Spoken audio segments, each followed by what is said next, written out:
Oh my goodness, it's happening. Hi, Natalie. Hey, Kristen, what's up? So many things. There's like a magical car horn just as soon as we press record was like, hey, pay attention over here. Announcement, announcement. Announcement, the podcast is starting. Life is Um, paying attention. Life is paying attention. It was funny in that you and I were talking about we have both come from very full days today. Yes. And what is also funny is I'm feeling such a deep, deep desire for space and nothingness. It's so true. I mean, this is the season. This is this like winter is this like receptive, listening, hibernating season. This is what our bodies were designed to do during this time. This isn't even the time when the leaves fall off the trees, like they're done. Yes, And that's right. nothing else is building and blooming. It's like really a time of nothingness and stillness. Like stillness is what we're supposed to be getting expert at during this time. And I'm like, wow, talk about not being in rhythm with with my own nature because it's like even in our world, like how we operate, it's like New Year's resolution. What are you getting ready for? What are you doing? Go lose your Christmas weight. Go to like all this like conditioning and these ideas that this time has to be a rev up time when Mm, really nature is like, what are you doing? This is like seed under the ground time. This is really time to like let the seed be nourished yeah. actually by the heavy weight of the earth over top of it. Like it's almost like one of those do you remember those blankets that the weighted blankets? It's like Mhm. that feeling, like get under the weighted blanket and let yourself be nourished. Yes. Time is for. That is what I feel my body desiring so deeply. When I was in London, because I just got back, I was doing a project, and there were times I thought about, social media, doing a video, those things. And every time I thought about it, I'm like, oh, the thing that would feel the most authentic to say if I were going to give a message to camera right now would be, I'm so tired. Like that's the only thing that I can actually think of saying. So maybe instead of making a video, I'll actually just rest. Yes. But I do feel like my body has this unbelievable desire for rest, an unbelievable desire to just stop. And then I listened to Martha Beck's podcast today, and it was all about rest. Hmm. And I was like, oh, I hear you, Martha. I hear you talking to me. And she was saying, someone asked her a question that was like, but what if you feel like you can't stop or you'll just never stop resting? Like if you take a break. And she said, then that means you need about 4 days. You need about 4 days of nothingness if you feel like you're that depleted. And I thought that was interesting. And then, because as I'm doing all like my little chores and stuff, I have a little podcast going on. I listened to Michael Beckwith, who talked about getting still again. So it was like I was getting and he was talking about getting still to remember who you are, Hmm. that deep inner voice that communicates to you from the place of stillness. Mm. Like, yeah, that's what I desire. And so what'll come up inside of me is this desire not only to like stop activity, but also to like shut out the world, to hear from this really deep place. Gosh, yeah. The holistic psychologist, therapist, what's her Yeah. name? Nicole. Psychologist. Yeah, Nicole. Oh yeah. Oh, there's a little thumbs up. Yay. That's her name. You got it. She did this beautiful post the other day, really about like part of what we are feeling is that our nervous systems were not designed to take in the massive amounts of information of really what's beyond our community, like traditionally speaking, like our tribe, our family, our community, like that was like enough for our nervous system to handle, like more than enough. And now we live in this world where it's like we're constantly exposed to everything that's going on everywhere, like every injustice, every suffering, every wrongdoing, and that, so we're actually putting our nervous systems in this like hyperactive, also very powerless state because none of us have enough resource to do something about everything, right? Yeah. There's so many things to do, and we can all certainly do the things that we're called to do.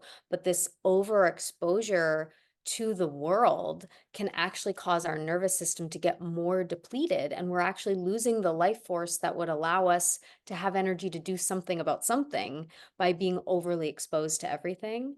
And I've been really feeling that too, really, especially once I became a mother. So much of my life force and my energy goes to keeping that person alive and well, and even to, like, that Martha wisdom of, like, gosh, I couldn't even take 4 days, like, that's not on the menu to, Yeah. so it's like to be so vigilant that we don't get ourselves to the point where we need 4 days and can't take them, right? To be, like, extra vigilant about the boundaries lately. I'm really, really, really feeling that of really the intelligence, and that's part of why we need to get into stillness and listening, because the intelligence says this, not that. Say yes to this, say no to that. And it's even beyond our mind. It's the primal intelligence that tells you this is for you, this is what you should move away from, this is what you should move towards. And we lose that inside the clutter of the overexposure to everything, or the saying yes to everything, or even the excitement of life that makes us just want to do everything, especially like in winter. It's like, I want to get out, I want to do something, I want to experience something, I want to shake it up. And that's all pure, beautiful energy as well. We just want to make sure that the energy of action and the energy of get up and go is fueled by our actual life force, not fueled by our addictions, or not fueled by our stimulants that we're taking in order to get through the day. We want to make sure that it's fueled by our own actual life force. And that's the thing, that if we're really, really operating in accordance to our own nature and to nature itself, this is the time to recharge the batteries, not to run them out. Yeah, and not let fear or shoulds be the thing that has us running. And it can be really easy in this culture, in this system, to have these programs that tell us this is what you should be doing, and Mm. that overriding our system. And I was talking to someone the other day, and I was saying, "Oh, yeah, I got a hard no in my body around that." And they said, "Oh, you can hear your body talk?" And I was like, "Yes, clearly." And they said, "Has that always been the case?" And I said, "No.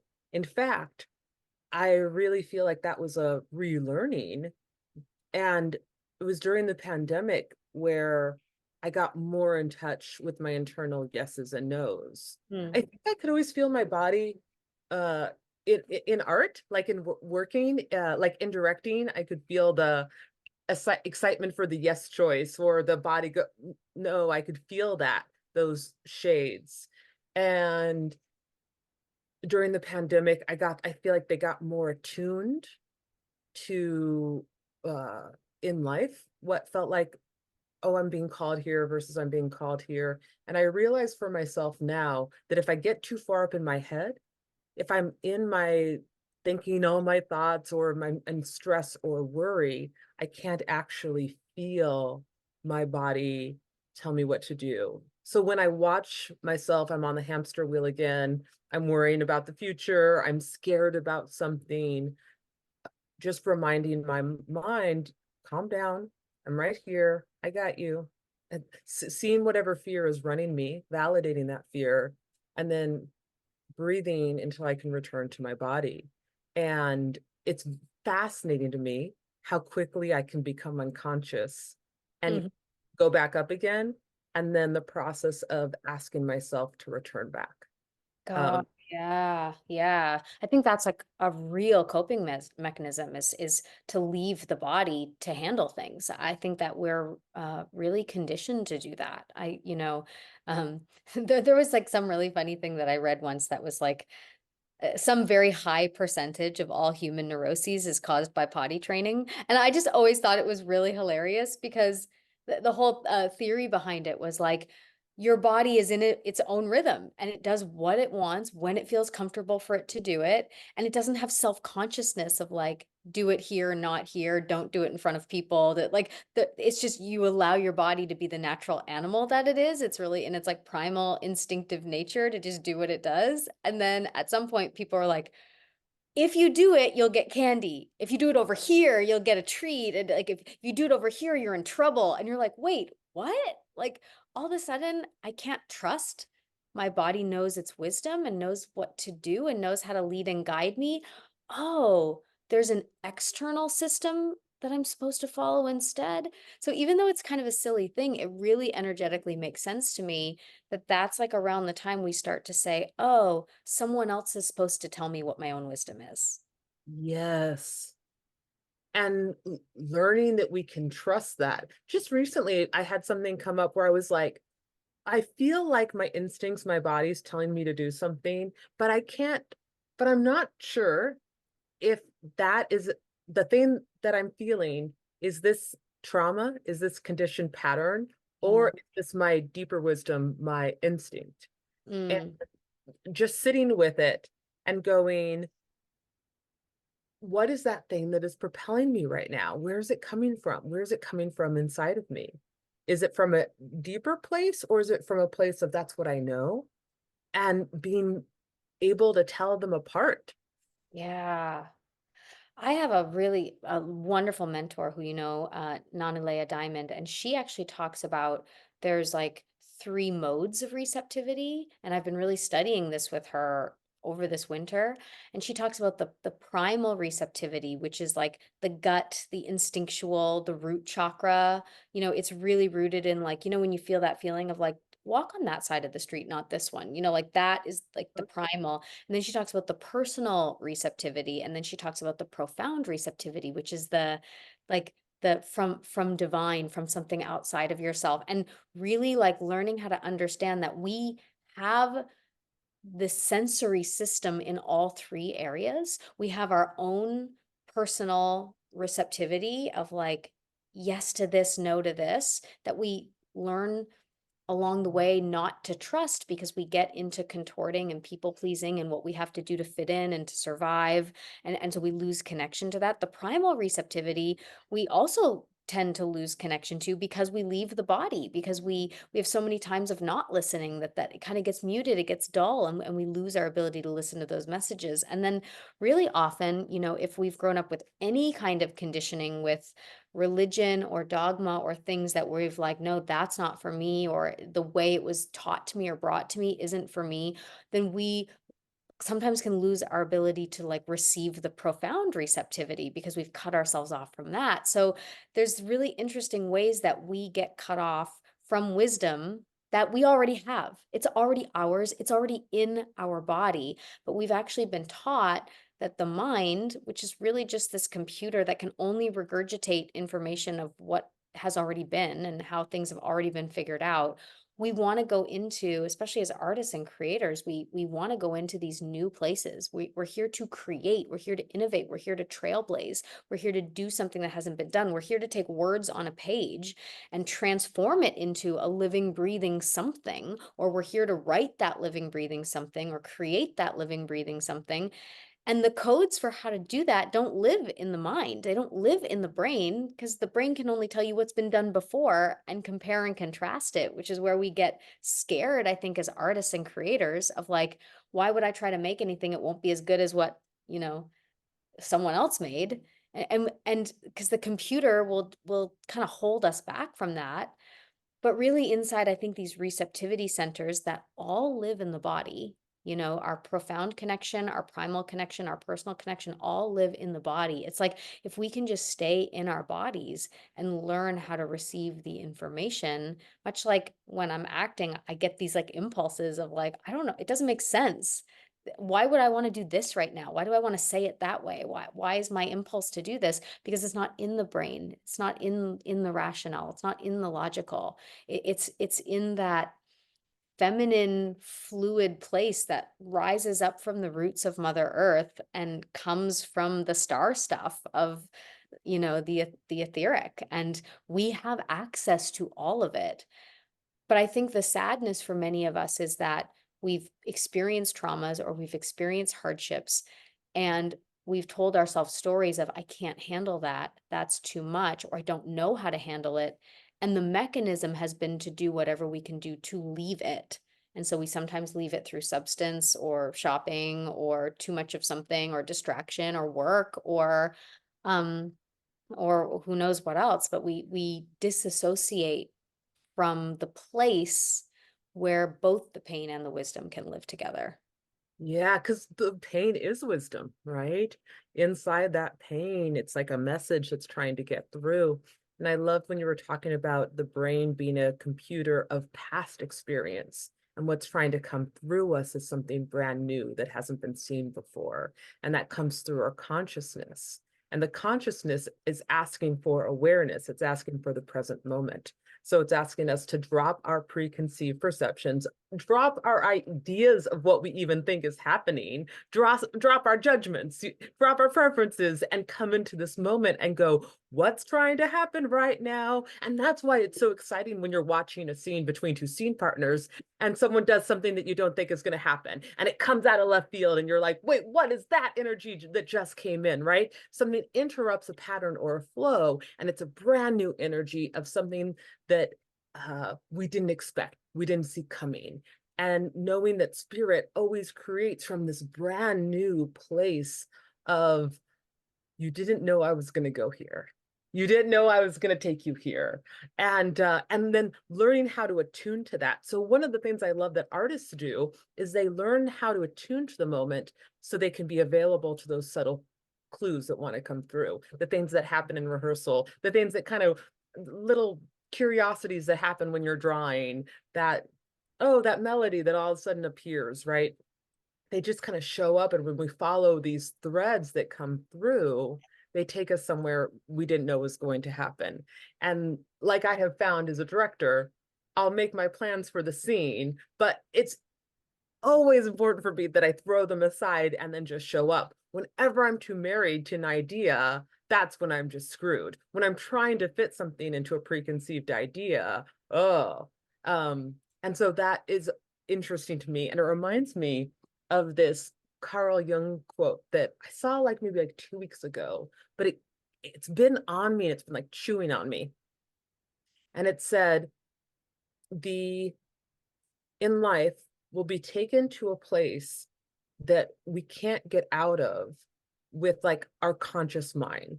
So we'll be taken to a place that we don't know how to solve, Mm, right? And we'll kind of feel like we're stuck. Our intellect, our identity, our will not know how to maneuver through it. And at that place where it feels like we can't use any of our past tools, when we're in a place of such stuckness, that's when the true self can emerge.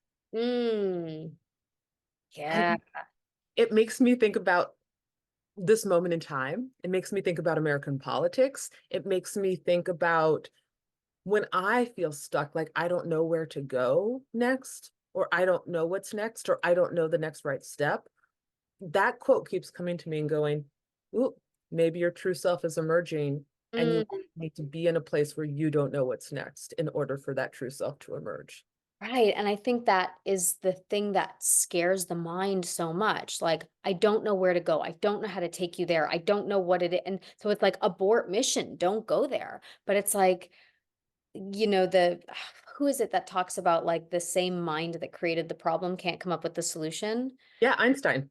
Was that Einstein? Wow, all the greats are Black coming guy. today, right? But it's that thing of like the new solution, the elegant solution, the new thing that wants to come in, the new thing that you get to be hasn't been birthed yet. And it's going to be birthed through, I mean, it's really interesting to think about an actual birth. There's pushing, and then there's the deepest surrender, right? But the surrender actually comes first. Like the surrender is what dilates. Like you can't push if you haven't surrendered all the way yet. It's like you can push all day long, but that baby's not coming out if you push before the surrender. It's like the action comes, the push comes, and something takes over. I will tell you this as someone who's experienced this, like when they said, "Do you need a break or do you want to push again?" I was already pushing and making like primal animalistic sounds. And that baby came out of my body in 45 minutes because like something a lion entered my body and started roaring, and there was a momentum that took over my whole entire body that was not me, that I did not have the strength to do. But what the hardest part for me was actually like the dilating, the opening, the surrendering, because that's the part where you can't push.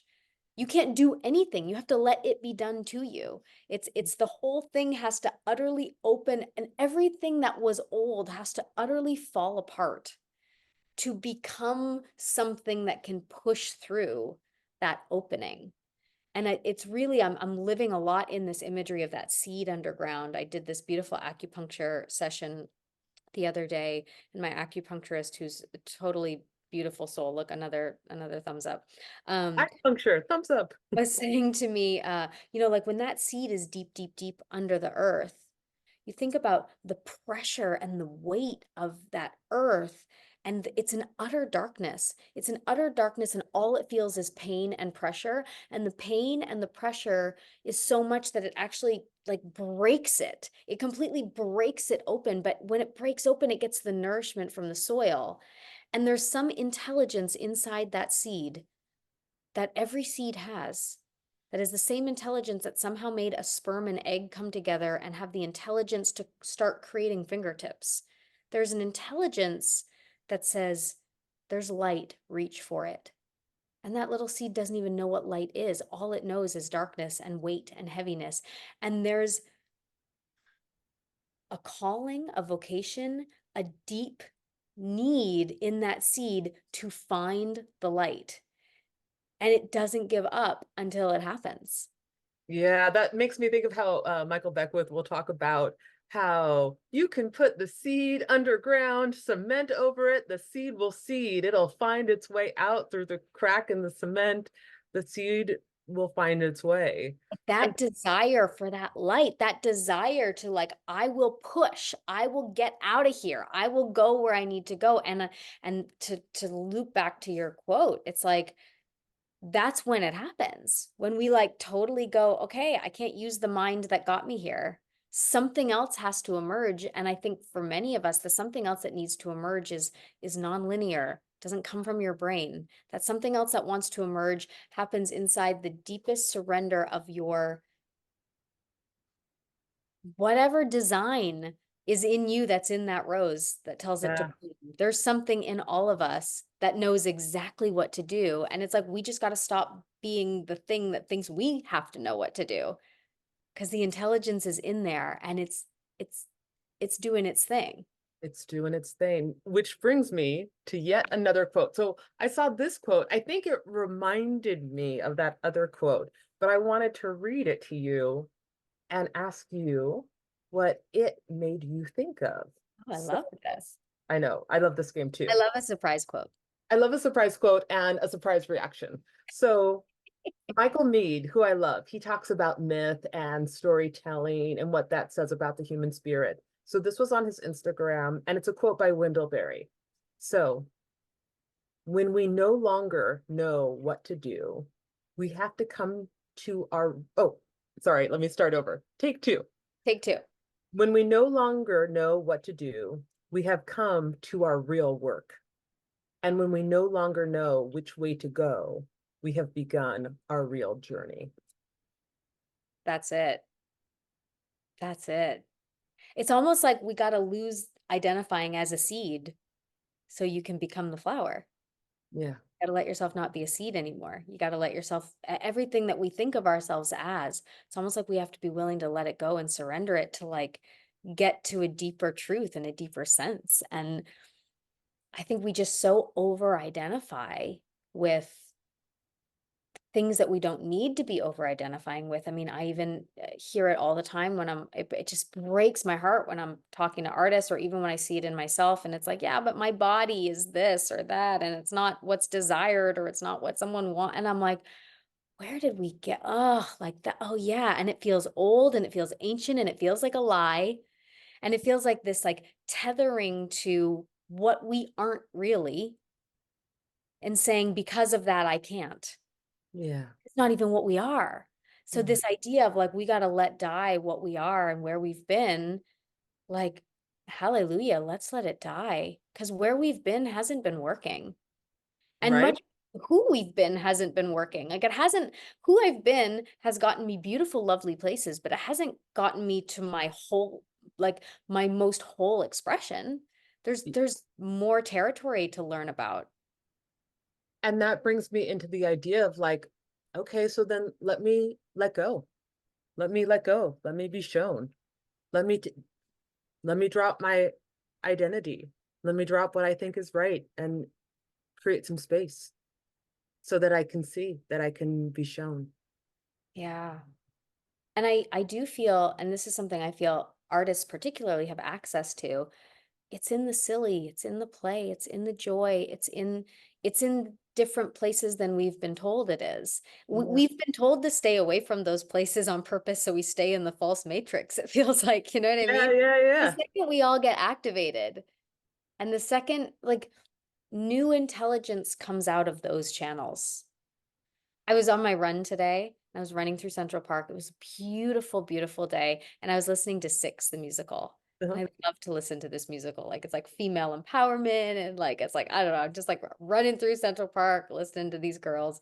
And uh all of a sudden my instinct was as I'm running to start doing like almost like poses because there's this one song in Six that's like we're one da da da da da we're two da da da da and it was like every time they said a number I wanted to like strike a pose and the instinct was so full in my body that I just started like spreading my arms out and like putting my hands to the sky and like doing jazz hands while I'm running and I mean the instinct was so pure that I had to simultaneously sit with how self-conscious I was that other runners were looking at me like, what is wrong with her? Like, what is going But what was really interesting is most of the experience was people looking at me like, wow, it looks fun over there.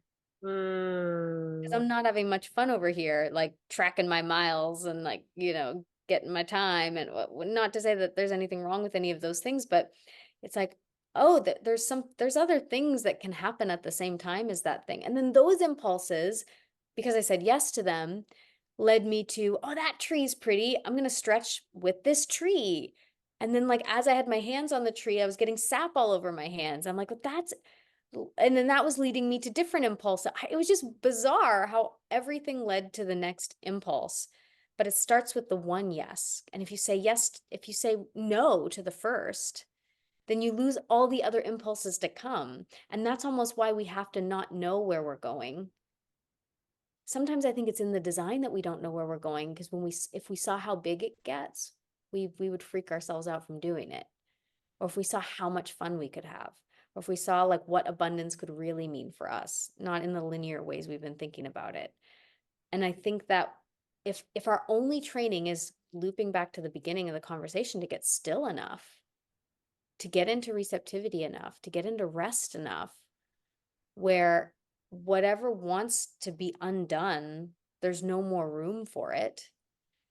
And then inside the space of like what wants to be birthed, you're going to get an impulse, you're going to get an idea, you're going to get an instinct. And can you be so dedicated that whatever my body has given me as intelligence, I won't let anything else come first? I'll just do that first. I'll still do all the other things I have to do, but what if I just did that first and then see what that impulse leads to and what it leads to and what it leads to? I have a feeling it's going to lead us to a place where our days are less full, but more fulfilling, and where there's less to do and more to be, and things get a lot easier.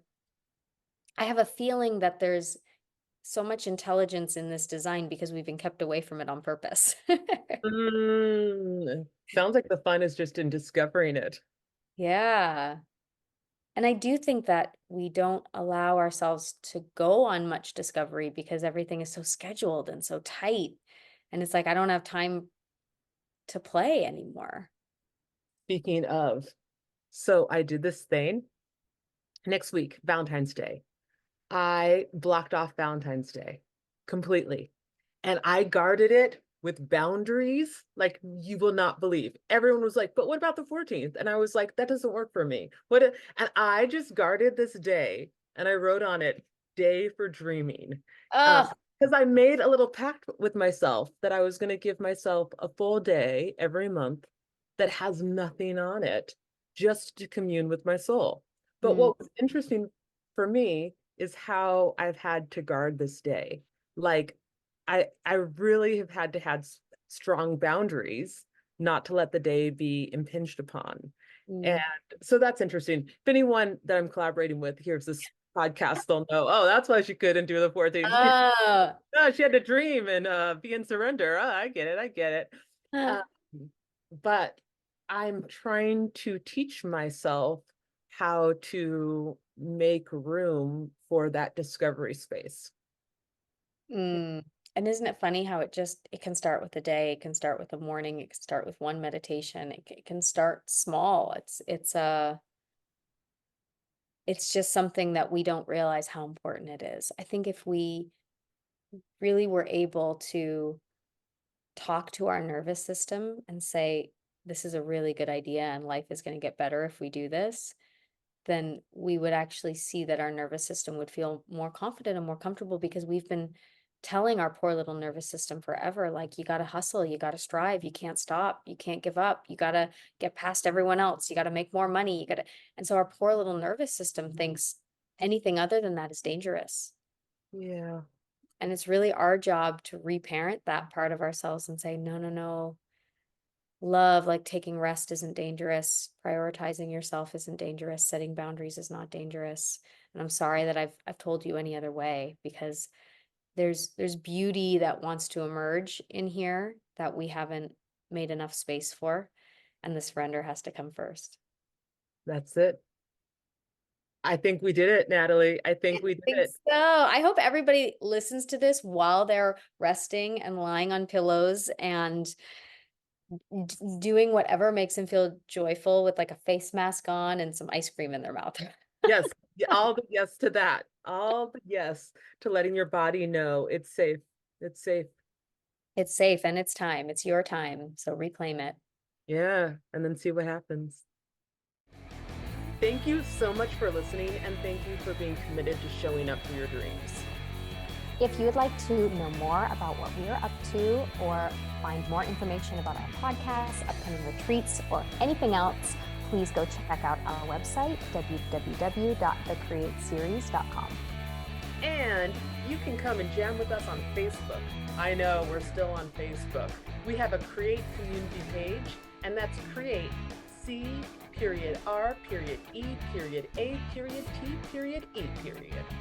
And if you want to check us out on Instagram, you can find me, Natalie, at Miss Natalie Roy.